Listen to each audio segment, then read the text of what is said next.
En décembre dernier, la municipalité de McMasterville a décidé de lancer un projet pour faire connaître les différents commerces locaux.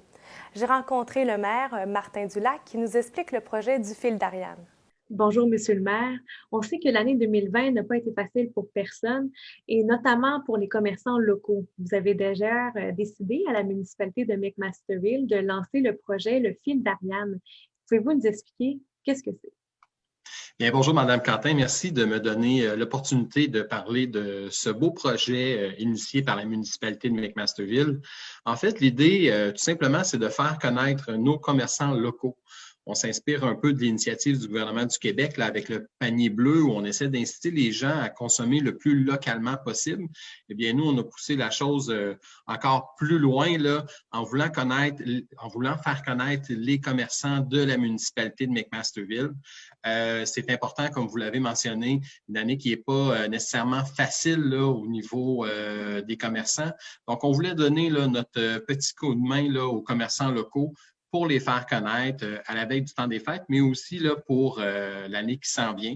C'est important d'avoir des commerçants locaux. Ils procurent de l'emploi à des gens qui demeurent dans la municipalité ou dans la région. C'est aussi ça du développement durable. Donc, on considérait important là, dans notre rôle de municipalité de participer là, à les faire connaître autant que possible pour que les gens aillent encourager nos commerçants locaux. Oui, puis d'ailleurs, le concept pour les gens qui ne savent pas c'est quoi, là, pourquoi le fil d'Ariane? Donc, c'est quoi justement le fil conducteur là, entre les différents commerçants?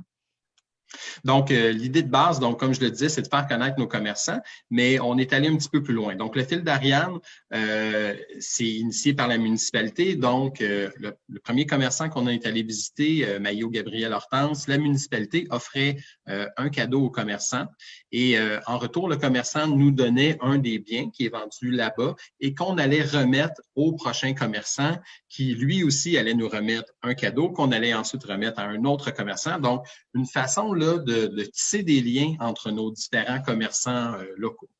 Oui, tout à fait. Et justement, il y avait 4 entreprises là, dans le premier volet que vous avez lancé. Est-ce que ces entreprises-là ont été choisies pour une raison particulière? Bien, en fait, on a procédé par invitation là, pour la première phase de notre projet de fil d'Ariane.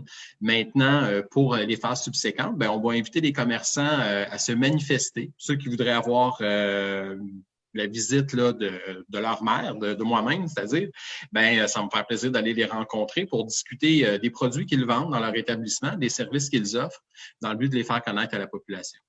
Oui, puis justement, si on est un commerçant, si ça nous intéresse, c'est quoi notre façon de s'inscrire, de manifester notre intérêt?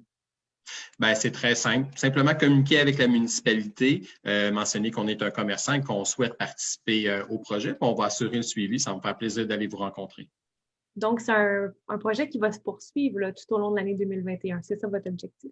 Ben, on le souhaite. Effectivement, là, les commerçants ont toujours besoin de visibilité. Puis, c'est notre rôle comme municipalité là, de les appuyer dans cette démarche-là. Tout à fait. Puis en plus, ça peut faire aussi découvrir, parce que des fois, on peut venir du coin, mais ça peut quand même nous faire découvrir des commerces qu'on ne connaissait pas non plus. Non, absolument. Il y a des trouvailles qui se trouvent à deux coins de chez nous, puis on n'en a pas toujours connaissance. Donc, on pense là, qu'avec ces petites capsules-là qui sont pas très longues, qui sont intéressantes à visionner, bien, on offre une belle vitrine à nos commerçants. C'est aussi ça, le mode numérique aujourd'hui. Il faut utiliser ces supports-là. Il ne suffit pas là, d'avoir une vitrine sur la rue. Il faut aussi là, utiliser là, les nouvelles technologies pour s'en faire connaître. Pour visionner les différentes capsules du projet Fil d'Ariane, veuillez vous rendre sur le site web de la municipalité de McMasterville ou sur leur chaîne YouTube.